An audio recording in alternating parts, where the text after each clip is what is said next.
Halo semuanya, balik lagi bersama YouTube channel Bisa Saham. Oke, pada kesempatan kali ini saya ingin Saya ingin sharing kepada teman-teman mengenai salah satu analisa yang sering kali digunakan oleh para pelaku pasar di bursa saham.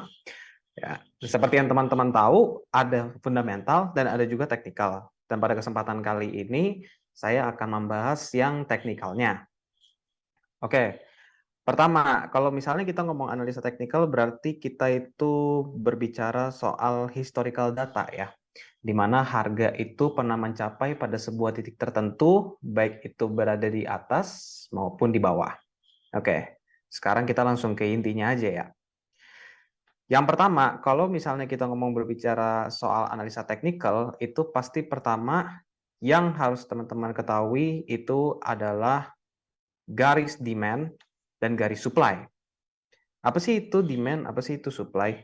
Demand kalau misalnya garis demand atau demand area itu biasanya apa ya namanya ya?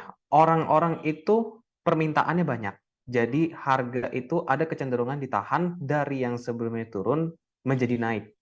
Sebaliknya, kalau misalnya kita berbicara soal supply area, itu berarti ada dari salah satu sisi itu dia menjual, maka ada kecenderungan harganya untuk turun. Nah, juga teman-teman juga harus memahami bahwasannya dalam analisa teknikal, hukum permintaan dan penawaran di pasar itu berlaku. Semakin tinggi permintaan, maka harga kecenderungannya akan naik. Sedangkan semakin tinggi penawarannya, maka harga juga bisa berpotensi untuk menurun. Oke, sekarang begini ya teman-teman. Kalau misalnya kita analisa teknikal, itu sangat bersahabat sekali dengan chart ya. Teman-teman bisa melihat chartnya ini tuh dari tradingview.com. Oke. Sekarang di layar Anda itu sudah ada satu garis horizontal ya. Ini mungkin saya delete lagi. Saya delete lalu saya bikin lagi di sini. Oke. Nah, ini saya membuat satu garis horizontal. Nah, kenapa saya membuat satu garis horizontal ini? Karena kalau teman-teman lihat, pada garis ini ada kecenderungan harga itu untuk mantul kembali dari yang sebelumnya mengalami penurunan menjadi naik. Ya, ini ada beberapa tanda panah. Saya sudah kasih ada 1, 2, 3, dan ada 4. Berarti kalau misalnya teman-teman lihat pada area 6.576 ini ya, ketika chart ini menyentuh angka 6.576, maka ada potensi akan pembalikan arah dari yang sebelumnya menurun menjadi naik. Oke, lalu kalau misalnya tadi itu support atau kita sebut sebagai demand area, nah sekarang juga ada resistance sebagai supply area. Nah, supply area atau resistance itu adalah harga tertinggi. Harga tertinggi dari sebuah saham, harga tertinggi yang pernah dicapai oleh sebuah saham, sedangkan support adalah harga terendah yang pernah disentuh oleh sebuah saham. Oke, kita lihat pada chart ini, pada chart IHSG, resistance-nya atau supply areanya itu berada di level 7355,2998. Maka di sini bisa disimpulkan bahwasannya ketika IHSG menyentuh angka 7355, maka IHSG berpotensi dari yang sebelumnya trennya naik berpotensi untuk berubah tren menjadi penurunan begitu. Nah, ini saya akan menggambarkan. Nah, ini dia ya. Ketika dia sudah menyentuh level 7355,2998 IHSG berpotensi untuk melanjutkan penurunan. Nah, gini. Sebenarnya simpel ya kalau misalnya kita lihat begini ya. Cuman sebenarnya resistance sama support itu nggak cuman selalu apa ya namanya ya, nggak selalu berbicara tentang harga terendah dan harga tertinggi. Ada beberapa titik yang pernah bersinggungan dan frekuensinya itu lumayan sering. Ya, contohnya seperti kalau misalnya tadi kita lihat di 6576 itu sebagai support IHSG dan 7355 itu sebagai resistance IHSG, maka kita lihat juga di sini. Nah, ada beberapa area yang pernah bersinggungan dari chartnya IHSG. Nah, ini saya kasih. Nah, kenapa saya bisa kenapa saya bisa menyebut ini sebagai sebuah resistance? Kenapa? Karena juga meskipun ini bukan harga tertinggi, tapi karena kita berada di bawah ya, karena kita berada di bawah resistance, maka titik 6956 ini juga bisa disebut sebagai resistance. Ya. Jadi kalau misalnya teman-teman nanya, Mas Ivan, ini IHSG ini resistance berikutnya nih di mana ya? Nah, resistance berikutnya yaitu berada di 6956. Kenapa bisa di 6956? Karena ini merupakan area-area yang sering bersinggungan ya. Nah, teman-teman bisa lihat ada beberapa kali dia mantul di titik 6956, ada juga beberapa kali titik dia retest di 6956. Oke. Lalu untuk sekarang supportnya berada di mana tuh? Nah, kalau supportnya kita cari di atas 6536 berarti ada ini satu nih.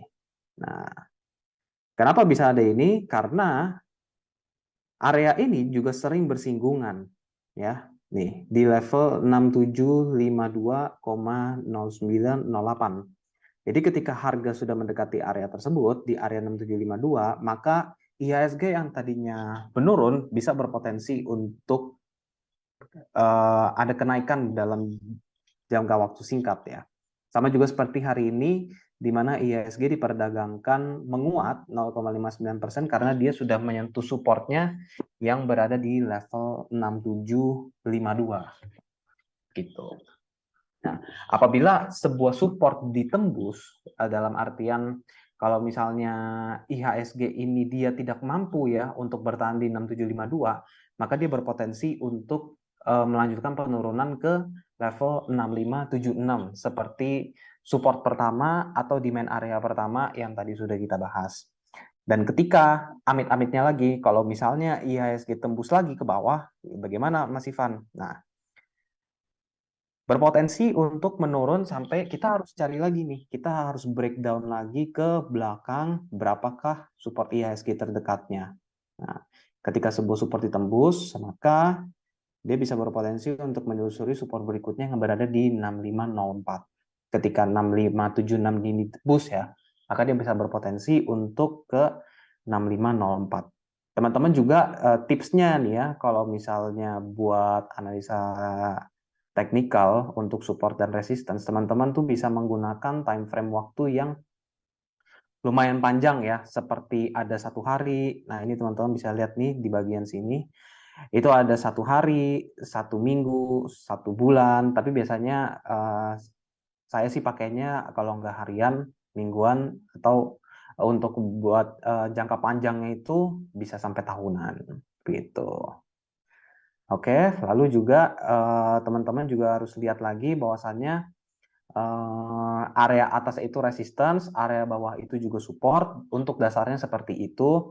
Dan kalau misalnya nih, teman-teman nanya, Mas Ivan, kalau misalnya nih IHSG nih ya, itu sudah breakout level 6956 nih, kira-kira targetnya ke berapa? Oke, di sini sebenarnya aku juga pengen kasih sebuah fakta menarik ya.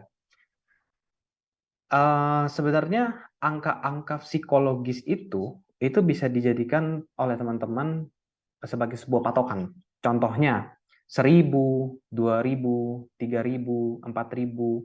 Jadi itu angka-angka bagus ya. Jadi bukan kayak 6956, 6752. Nah, ini kita menggunakan angka bagus sebagai sebuah angka psikologis bahwasanya, oh ini gue berada di level 7000, ini gue berada di level 7500. Kayaknya nih ini bisa dijadikan sebuah patokan supaya gue ini bisa transaksi dalam harga itu. Nah, teman-teman juga bisa tuh menggunakan angka-angka psikologis. Jadi kalau misalnya IHSG ini bisa break 6956, maka bisa berpotensi dia untuk uji resistance psikologisnya di 7000 gitu. Nah, mungkin buat teman-teman coba lihat dulu aja beberapa saham-saham yang sekiranya teman-teman punya. Nah, coba teman-teman menggunakan analisa teknikal ini nih sebagai salah satu panduan. Jadi teman-teman coba nanti lihat-lihat dulu saham-sahamnya apa. Kalau misalnya ada komentar atau ada yang pengen ditanyakan, nah, mungkin teman-teman nanti bisa langsung tanya aja di grup Telegram Bisa Saham gitu. Oke, sekian pembahasan dari saya terkait analisa teknikal dari support resistance pertama. Terima kasih sudah menonton.